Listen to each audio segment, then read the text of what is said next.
importante es venir a escuchar palabra de Dios, amén. Somos bendecidos cuando Dios nos habla por medio de su palabra. Somos bendecidos cuando Dios nos habla. Cuando Dios te está hablando, Dios te está bendiciendo. Qué importante es eso, entender que si Dios nos está hablando es porque Él nos está bendiciendo con sus verdades, nos está instruyendo, nos está enseñando.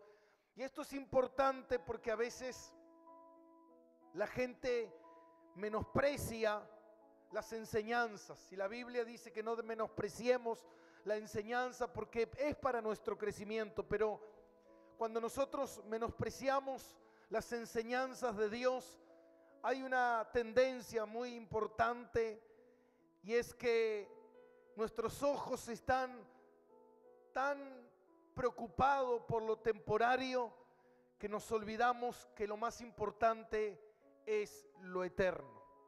Y eso es lo que nosotros tenemos que fijar nuestra mirada en las cosas de arriba y entender el propósito y el plan de Dios por el cual estamos sobre esta tierra.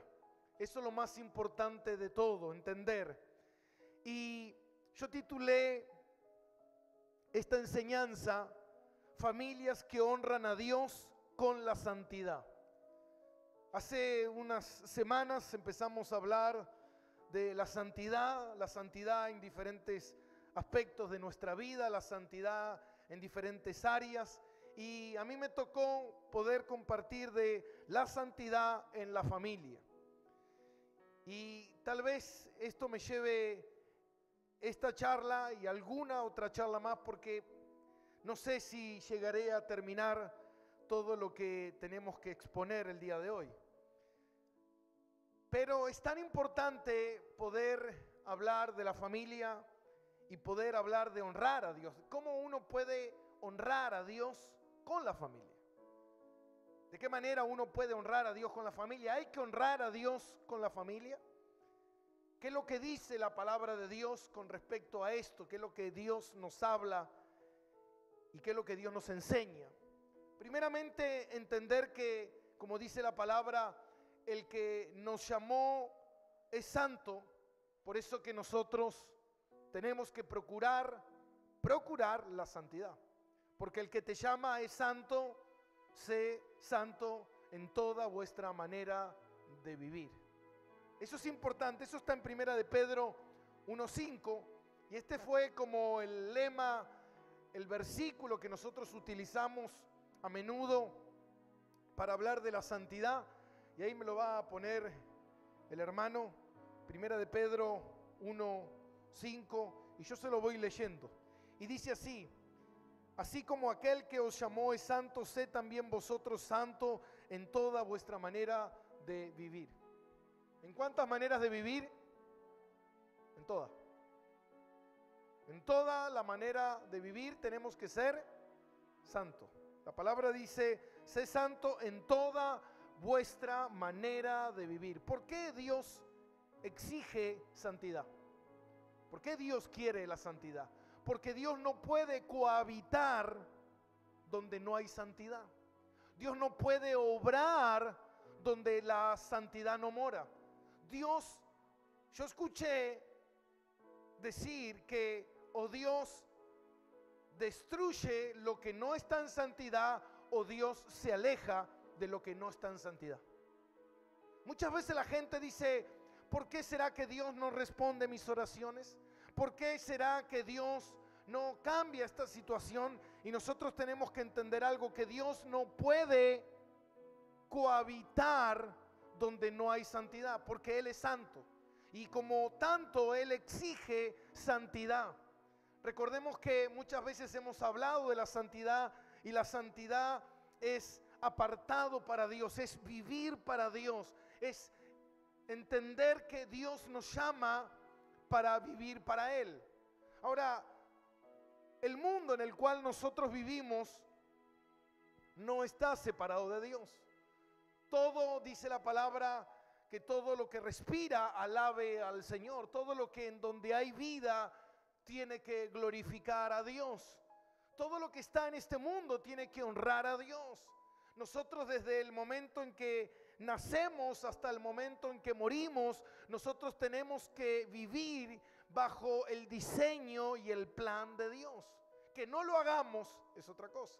Que nuestros padres no nos hayan enseñado es otra cosa. Que nosotros no lo hayamos hecho es otra cosa. Ahora, eso trae consecuencia y a veces la consecuencia son eternas y a veces la consecuencia tiene que ver con la perdición del alma. Mira lo importante que es. Dios permite que nosotros habitemos, nazcamos en esta tierra, caminemos en esta tierra para que nosotros le conozcamos, para que nosotros le obedezcamos, para que nosotros aprendamos, para que nosotros le honremos, le glorifiquemos, como dice Isaías 43:7. Que todos los que fueron llamados por Él, para Él fueron llamados para su gloria, para su honra. Ahora, eso es lo que Dios pide y exige con el hombre. Imagínense que cuando nosotros nos encontremos delante de Dios, muchos van a decir, bueno, yo viví como pude, yo hice lo que no sabía, lo que más o menos me habían explicado, y esa no es justificación. Eso no nos va a salvar delante de Dios. No, bueno, yo sé que hay un Dios. No, mira, hermano. No se trata de yo sé que hay un Dios. Dios es todo. Ese es el tema. Todo es Dios. Completamente todo. Y como dice la palabra, el que nos llamó es santo, sed también vosotros santo en toda vuestra manera de vivir. Si nosotros entendemos que Dios nos llamó, Dios exige santidad en toda nuestra vida.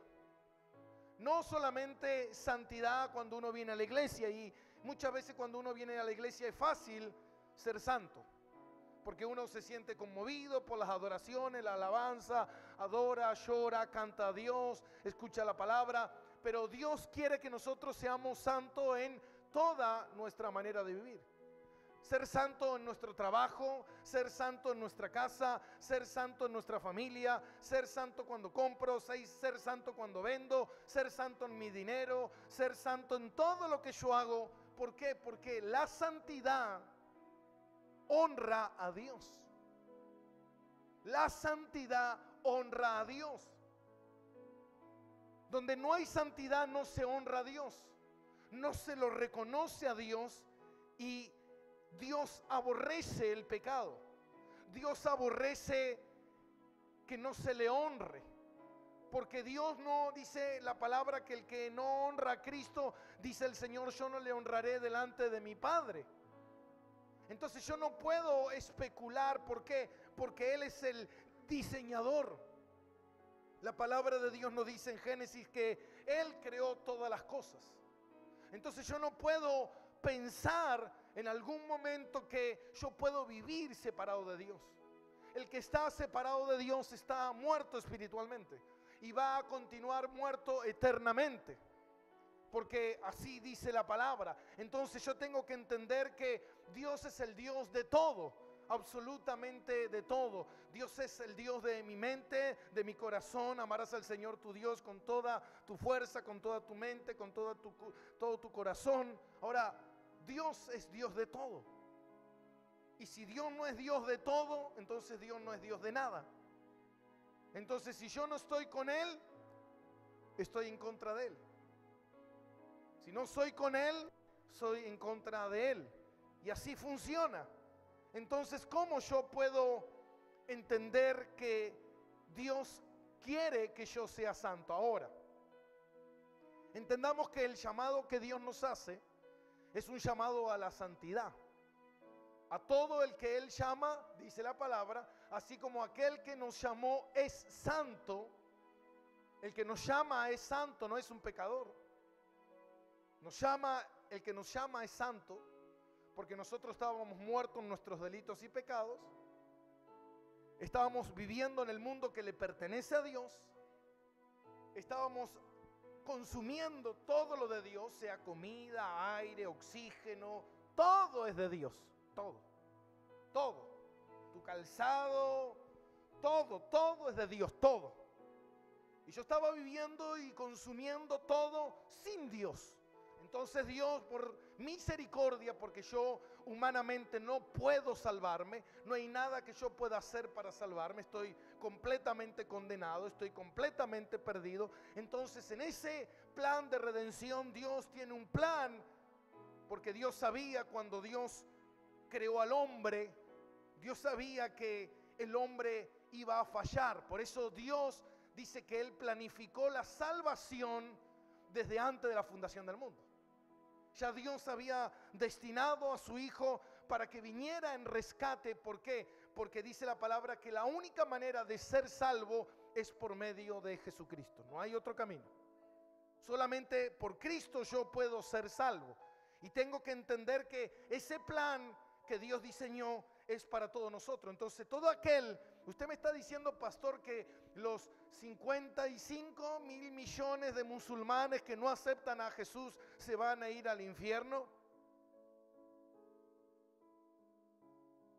¿Usted cree que los 200 millones de hinduistas se van a ir al infierno?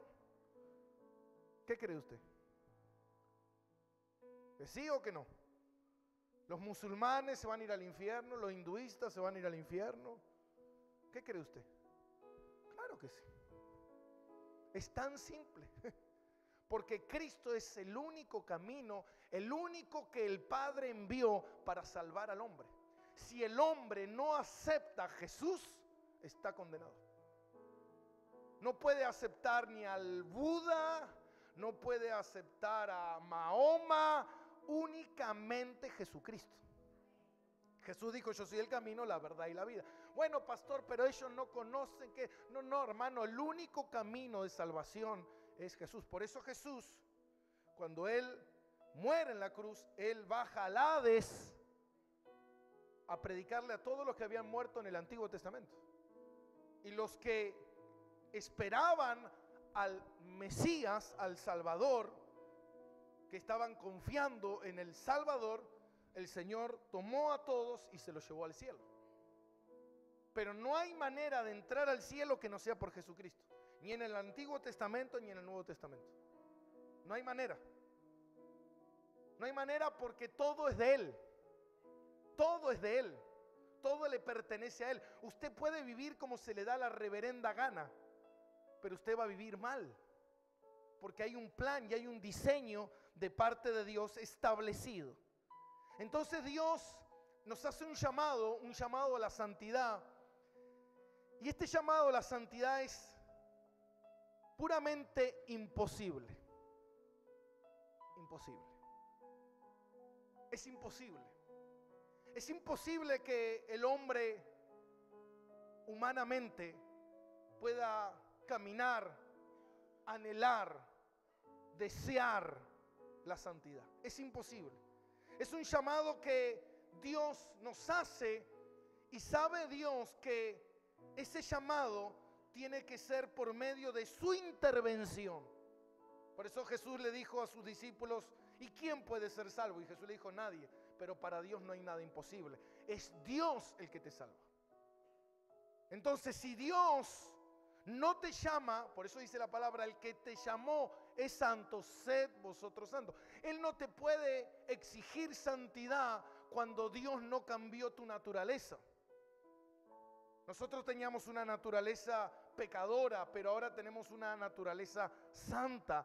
Tenemos el Espíritu pecador, santo. Entonces, si tengo el Espíritu Santo, tengo que cohabitar con la santidad.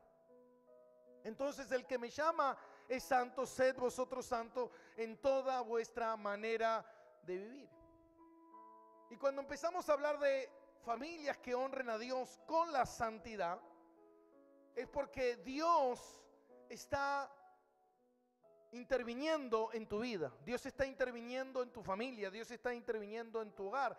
El problema es que muchas veces no dejo que Dios intervenga en mi familia, en mi hogar. Y muchos, y acá está el problema, porque la gente debería estar desesperada por escuchar esto. Desesperada. Porque si uno no se desespera por escuchar la voz del Creador, imagínate.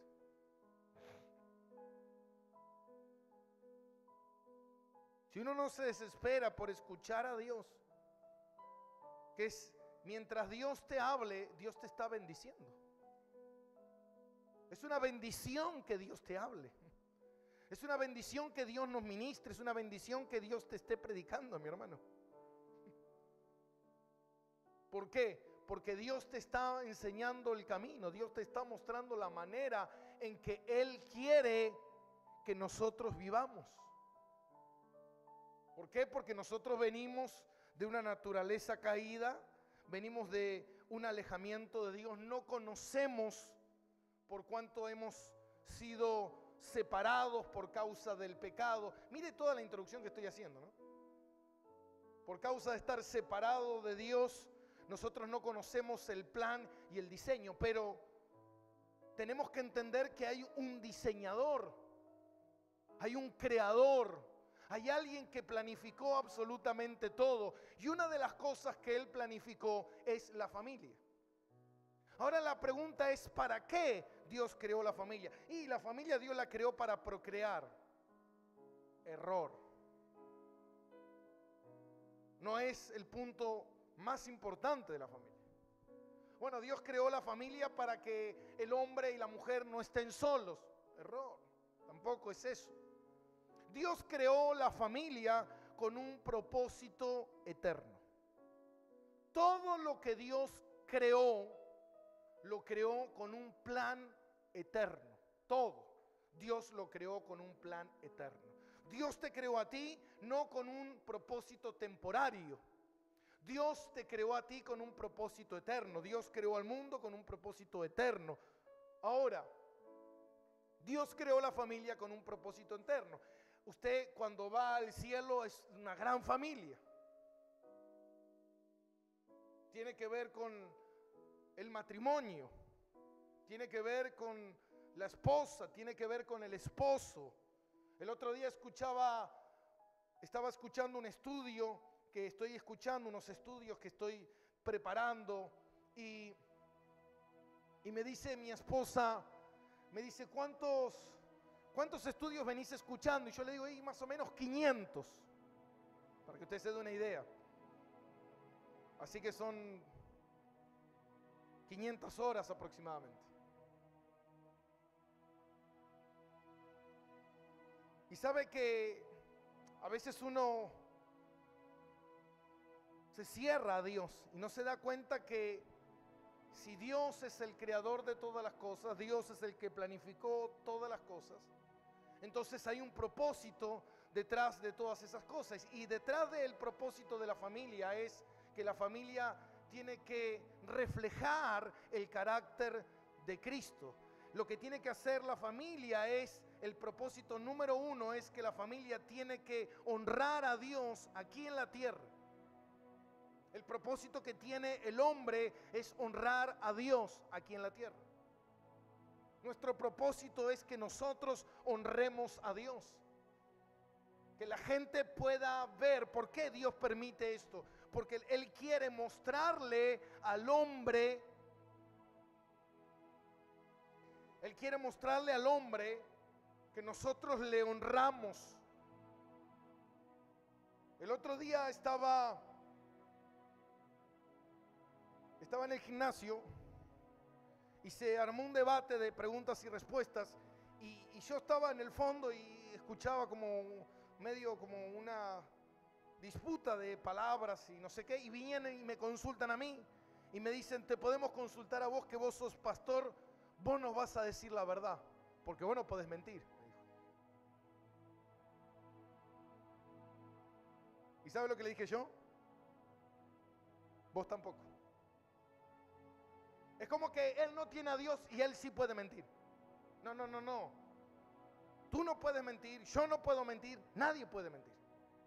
¿Me entiende? No, que si yo tengo a Dios, yo no tengo que pecar. No, vos que no tenés a Dios tampoco podés pecar. Que lo hagas está mal. ¿Se entiende? Entonces, Dios lo que quiere es que nosotros honremos a Dios. Pero cuando no se tiene en cuenta a ese Dios y no se puede observar y no se puede comprender la dimensión, estamos tan enceguecidos con un mundo temporario, estamos tan enceguecidos con los placeres del mundo, estamos tan enceguecidos con el pecado que no podemos entender la dimensión de lo eterno. Y yo a veces veo cómo la gente vive una vida tan afanada a lo temporario, tan puesta en lo temporario. El otro día me llama una hermana que no está hoy aquí en la iglesia y me dice: pastor, voy a ausentarme por un mes porque conseguí un trabajo afuera. Y me dice: fue una bendición de Dios. No, no es una bendición, porque Dios nunca te va a dar un trabajo que te aleje de su palabra. No, pero yo lo necesito. Nunca. Se entiende que la persona no conoce a Dios, cree que conoce a Dios, pero no conoce a Dios, porque Dios no se maneja de esa manera. Y eso es algo que en algún momento estoy evaluando en oración, si puedo cortar. Quiero llegar a un punto del libro de los Hechos que estamos estudiando y quiero cortar para hablar un poco de cómo Dios nos habla. Quizás nos lleve un mes, pero me interesa. Porque a veces uno dice: yo creo que esta es la voluntad de Dios. Mira, la voluntad de Dios nunca va a ir en contra de su palabra. Nunca. Dios no se puede contradecir, nunca. Entonces Dios creó la familia para que nosotros le honremos. Lo que pasa es que no tenemos puesto nuestros ojos en lo eterno, tenemos puesto nuestros ojos en lo temporario. Entonces yo pensaba y digo: ¿cómo explicar lo eterno? Porque hablar de la eternidad es algo que muchas veces no hablamos, ni siquiera lo entendemos, ni siquiera comprendemos lo que significa la eternidad. Pero escuché algo que yo dije: esto tengo que ponerlo. No le puedo dar el crédito porque no sé el nombre, pero dice así: y una persona pudo explicar de cierta manera lo que él ve de la eternidad. Era un pastor y dijo algo así: imagínese usted un pájaro, un pajarito que vuela a una playa y toma un granito de arena, y ese pajarito sale volando y va hasta otro lugar y deposita ese granito de arena, y 1.000.000 de años después ese pajarito vuelve y toma otro granito de arena y lo vuelve a llevar a otro lugar. 1.000.000 de años después va y toma otro granito de arena y lo vuelve a llevar a otro lugar. Y así sucesivamente, cada 1.000.000 de años este pajarito va y toma un granito de arena. Cuando uno piensa y dice: bueno, eso es la eternidad.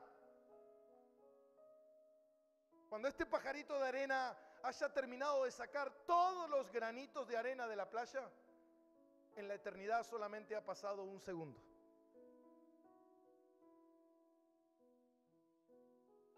¿Entendió? Mire lo que tardó los millones y millones y millones y millones y trillones y billones de años, y solamente en la eternidad pasó un segundo. Imagínese si Dios, que es un Dios completamente eterno, imagínese el tiempo cuando usted mire después de esos millones de años que ese pajarito fue y trasladó esos granitos de arena, y usted mire hacia atrás y diga: yo hace 50.000 millones y millones de años yo estuve medio segundo en la tierra. Así será su vida. ¿Se da cuenta que a veces a nosotros es como que se nos termina el mundo? A veces cuando alguien dice: no, se suicidó porque lo dejó la novia, se quiere morir porque le robaron la moto.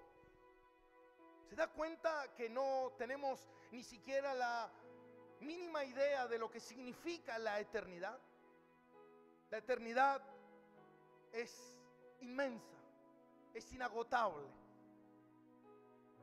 es algo que no se termina. Entonces, imagínese si Dios estuvo diseñando en la eternidad el matrimonio, la familia, simplemente por algo pasajero.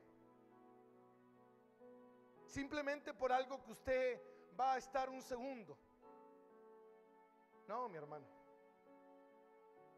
Yo he escuchado que muchas veces la gente dice que no le gusta la iglesia, que no quiere venir a la iglesia.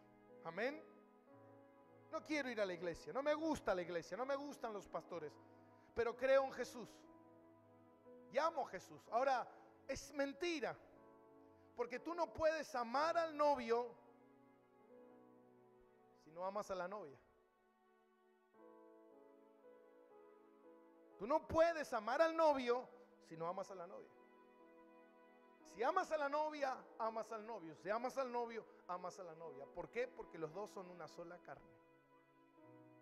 Wow. Mira qué increíble, ¿no? Entonces, cuando tú no amas a la iglesia, tú no estás amando a la novia de Jesús. Mira el concepto que tiene. Por eso que la gente tiene que aprender a cuidar la iglesia. Tiene que aprender a vivir en coinonía con los hermanos, en paz con los hermanos, aprender a habitar juntos. ¿Por qué? Porque es la novia del que tú amas. Cuando en nuestro hogar, la importancia que tiene de nuestro hogar, mi hermano. El otro día escuchaba el caso de un pastor que yo conozco, que en su vida amorosa fue un desastre. Y hoy sus hijos, que están en el camino del Señor, igual que el pastor, pero sus hijos también están haciendo un desastre. Y creemos que, bueno, pero es la sociedad. No, mi hermano, porque no se le dio la importancia al hogar que se le tenía que dar. No se le dio el deber que se le debía dar al hogar. Yo escuchaba el otro día al pastor Miguel Núñez y él decía algo como esto. Él decía, el esposo tiene que ser maduro espiritualmente y emocionalmente para llevar adelante un hogar. Y la esposa debe aplicar sus dones y sus talentos para apoyar a su marido, servir en su hogar y, si le sobra tiempo, servir en la iglesia. No lo dije yo. Wow. Increíble, ¿no? Pero es así, mi hermano. Entonces, cuando no entendemos que nuestro hogar es una iglesia, que nuestro hogar es un lugar donde Dios nos está preparando, donde Dios nos está formando, donde Dios quiere que nosotros desarrollemos nuestros talentos, nuestros dones, donde Dios quiere que nosotros como esposos ministremos a nuestras esposas. Algo que es muy importante y yo siempre veo en la vida de los esposos es, si el esposo ha sido una persona madura espiritualmente, su esposa, con el paso de los años, cada día será una mejor mujer de Dios. Si el esposo es un buen esposo, trabajará en el crecimiento espiritual de su esposa, porque ese es su deber. Pero si no trabajó en el crecimiento espiritual de su esposa, entonces fue un irresponsable.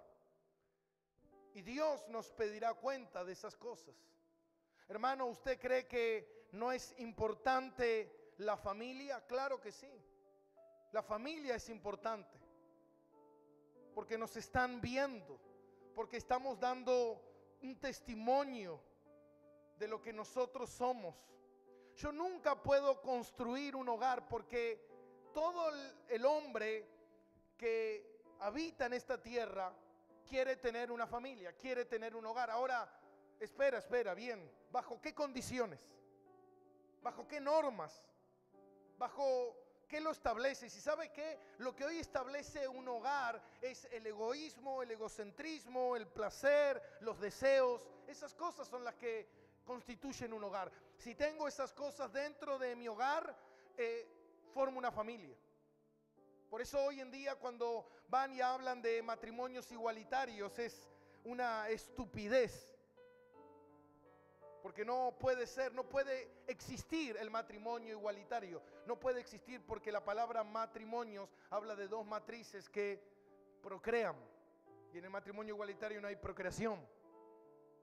¿Se entiende? ¿Pero qué? Vamos a distorsionar el diseño de Dios, que es lo que hace el diablo. Distorsionar el diseño de Dios para hacer lo que Él quiera. Entonces hoy en día, si yo dentro de mi hogar no tengo felicidad, listo, me voy porque no soy feliz dentro de mi casa. No. Eso no es un matrimonio. Un matrimonio tiene que ser vinculado a honrar a Dios, a hacer la voluntad de Dios, no tu voluntad. Entonces, la sociedad hoy en día diseña el matrimonio bajo sus propios criterios y no bajo los criterios de Dios. Y hay un diseño establecido por Dios. Dios es el diseñador. Entonces si yo no busco el consejo de ese diseñador, yo no busco la guía de Dios, ¿cómo yo puedo formar una familia eterna? Estoy formando una familia temporaria que va a durar pocos años y se va a destruir. Por eso hoy las familias se destruyen constantemente. ¿Por qué? Porque nadie, hermano, nadie puede formar una familia sin Dios. Puede haber hogares donde vivan dos personas, pero no es una familia. No es una familia donde se esté honrando a Dios, donde corresponda la labor de cada uno y la autoridad de cada uno como Dios manda y como Dios quiere. Es como que, imagínese mi hermano, usted va a la facultad a estudiar ingeniería automotriz. O usted va a la facultad y quiere ser arquitecto. Y las leyes establecen que para construir tal edificación se necesita hacer esto y esto y aquello para que la edificación dure. Y usted viene y dice, no, yo voy a hacer algo totalmente diferente. Voy a hacer una base con palitos de lado. Y voy a construir 20 pisos arriba. ¿Sabe cuánto le va a durar el edificio? Nada. Porque usted está violando lo establecido por Dios, porque Él es el diseñador. Y usted tiene que acudir y usted tiene que ir a Él. Entonces, si la familia no está acudiendo a Dios, imagínese qué hogar estamos construyendo. Y mire lo que dice la palabra de Dios en Mateo capítulo 7, versículo 24. Mateo capítulo 7, versículo 24 dice esto. Los dos cimientos. Dice, cualquiera pues que oye estas palabras y las hace. ¿Qué palabras? La Biblia. ¿Qué palabras? La Biblia. Mire, hermano, Dios no se puede contradecir. No podemos violar la palabra de Dios. No podemos corromperla. No podemos creer, pensar, interpretar, imaginar que fuera de la palabra de Dios algo va a ocurrir. Imposible. Dice, puede pasar el mundo, puede pasar el universo, puede pasar todo, pero mi palabra no pasará. No puede. Porque todo fue creado por la palabra. Y la palabra es lo más importante. Ahora, si Dios lo estableció en su palabra, no hay nada que pueda violentar su palabra. Mira lo que dice. Dice, cualquiera pues que oye estas palabras y las hace, lo compararé a un hombre prudente que edificó su casa sobre la roca. Descendieron las lluvias, los vientos, y vinieron los ríos y soplaron los vientos y golpearon contra aquella casa, y no cayó porque estaba fundada sobre la roca. Simple. Pero cualquiera que oye esta palabra y no las hace, lo compararé a un hombre insensato que edificó su casa sobre la arena. Descendieron las lluvias, vinieron los ríos, soplaron los vientos y dieron con ímpetu contra aquella casa y cayó y fue grande su ruina. Dios dice, yo compararé al hombre prudente. ¿Quién es el hombre prudente? El que afirma su casa por la palabra de Dios. Aquel que toma la palabra de Dios y empieza a construir un hogar bajo el diseño de la palabra de Dios. Ese hombre será un hombre prudente, porque van a venir vientos, van a venir pruebas. Hermano, esto significa que los vientos, las pruebas vienen para todos, para el prudente y para el insensato. Lo que hace la prueba es revelar. Por eso dice la palabra que Dios prueba a sus hijos. ¿Para qué? Prueba la fe de cada uno de nosotros. ¿Para qué? Para revelar. No a Dios, porque Dios es omnisciente, Él conoce todo, pero sí para que tú mismo veas en qué estabas construyendo. ¿En qué estabas construyendo tu familia? ¿En series de televisión? ¿En pavadas? ¿En qué estabas construyendo tu familia? ¿En cosas que no edificaron? Cuando vino la prueba, todo se destruyó. ¿Por qué? Porque ese hogar está construido bajo tu propia sabiduría. Y la sabiduría del hombre es vana, es necia. Pero fíjate, hermano, la gente no va a venir corriendo a escuchar una charla de cómo construir hogares fuertes. No, yo sé. ¿Qué sabes? No sabemos nada. ¿Cómo tener una economía sólida? Yo sé. No sabes nada. Yo sé cómo vivir la vida. No sabes nada. Nada. Absolutamente nada. De nada. Imagínate. Dice la palabra de Dios en Proverbios 3:5.